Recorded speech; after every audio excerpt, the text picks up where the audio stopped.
Today we are going to create this illustration together. While I show you my process, you can follow along. So I'm going to use this Procreate stamp brush for the 3/4 face guideline. I'm also going to show you how to create this. You can find this stamp brush in the description box below. If you don't want to learn how to create this, you can skip to the next part. It becomes a little tedious to create this again and again for each and every illustration. So I use the stamp brush instead. But to create this, you can create a circle, then divide it horizontally into half.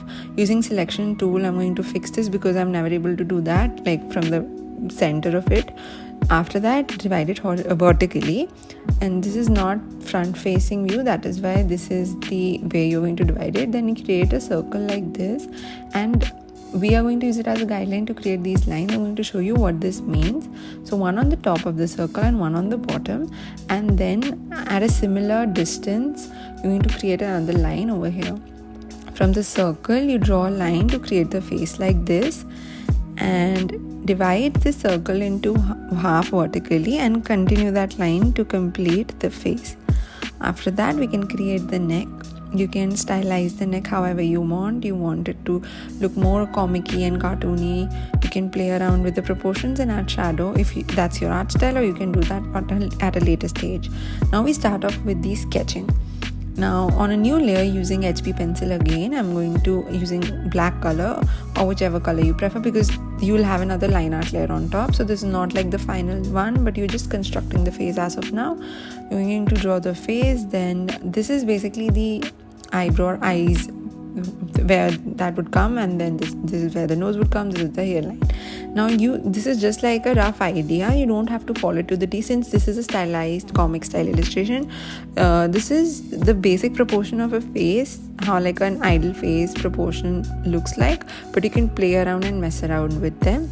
And obviously you can place things a little higher or below. Make sure that you can draw the features a little bigger, otherwise it would look proportionately off, whatever the word is. Now you can see that the other part of the eye wouldn't be very much visible, so you don't have to draw the lashes on that. And then I want to draw a confused face. For that, you can see you can either create a face like this or simply like this. So simple shapes to create the face.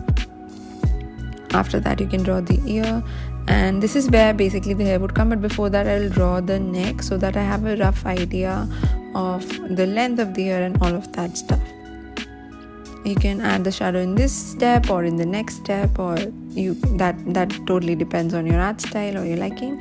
I am going to fix this neck. It's best if you do like fix things in the sketch layer itself, otherwise I'll show you.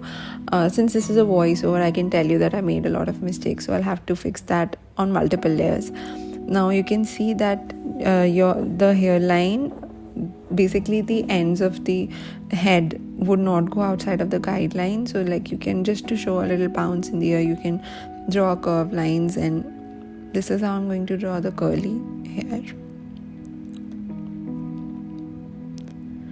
After switching off the guideline layer, you can again go ahead and fix the sketch, and that would be the best thing, because otherwise later on if you add color and do the line art, then you'll have to go to every other layer to fix things. Now to create the body, I'm going to add 2 circles for like the shoulder, and then connect to form like this. And then the clothes, of course.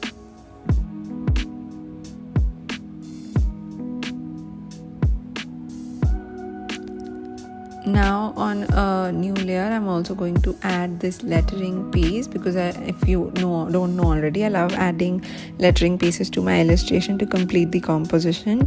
So I'm using this code, like basically I'm just writing faith in yourself, and that is why ironically the illustration looks a little more confused. So the whole illustration is like a depiction. If you are confused as of now, have faith in yourself. So this is like the message or story behind the illustration. I'm going to go ahead and write the complete word, but obviously since this is on a new layer, I can go ahead and erase what's overlapping so that I can see the sketch layer clearly while doing the line art. That is why it's very important that you create this on a new layer.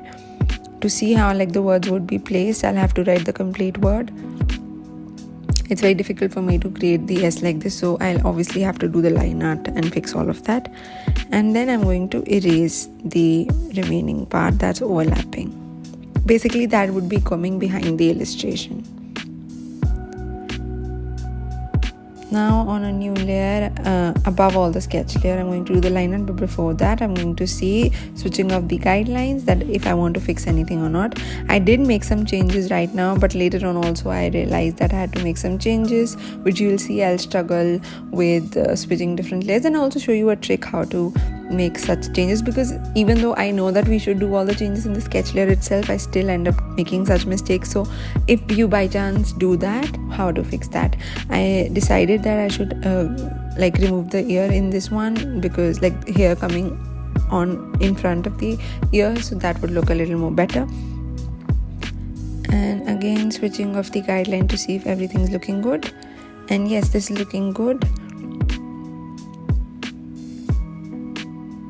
I was thinking that this hairline, eyebrow and nose was written on different layers, so yeah, that's nothing. After that, using dry ink from inking, all the brushes I'm using is that the other ones that come free, and the guideline stamp brush which I used is available for you in the description box below.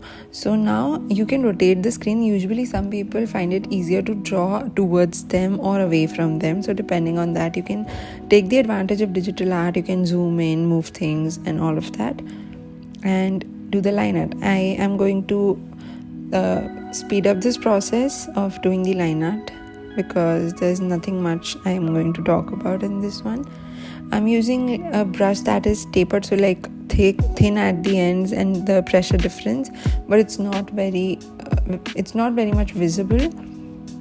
After that, I'm doing the line art. Now, while doing the line art for this lettering, make sure that you use a solid brush like a studio pen or something, because otherwise you will see later on while color dropping, it'll be very difficult. So for color dropping, I use a studio pen brush with a very low stabilization and streamline, and outline on a new layer below the line art layer, outline each of the colors. So I use a different layer for each color, so because later on I can change the color using alpha lock if I want to play around with different color palettes. Then again on a new layer, I'll complete the hair, then the top and etc. And this is how I add the white to the eye and the mouth.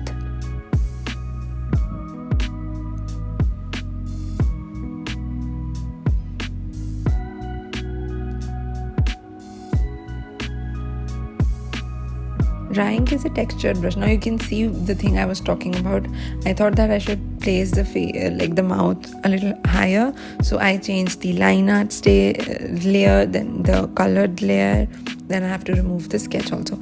But for the eye, I'll show you a trick. In order to move multiple layers or change multiple things at once, you can select the layer using lasso tool, select, then swipe with 2 fingers all the other layers you'd want to move, and all of this would move together. You can see the line art and colored layer were different layers, but using this technique you can move them together. Now on the sketch layer, I'm going to erase the eye again, and yeah, this looks better. Now you can see that color drop doesn't really work well if you're using a very textured grainy brush like a dry ink, so use a solid brush for that. But anyway, I went ahead and did the outline. It was a little tedious process, but we are done with it anyways. I fixed some of that is why I've sped up the process.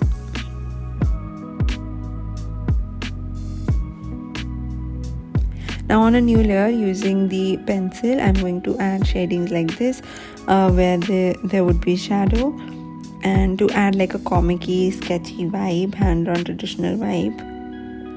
Then on a new layer above all the colored layers, I'm going to change the blend mode to soft light, and with a solid brush, I'm going to use black to add shadows. And you'll see me using multiply blend mode to add the shadow to the 3/4 part that's not much visible. Over here, the hair that's coming behind, then a little bit of shading. Then using a round brush under the paint section, you can add colors to the hair like this, and using white brush you can add the shine. Now on a new layer, you'll use pink to add the blush, not on the soft light blend mode layer, because that wouldn't be much visible. Then you can reduce the opacity if it's a little too dark for your liking.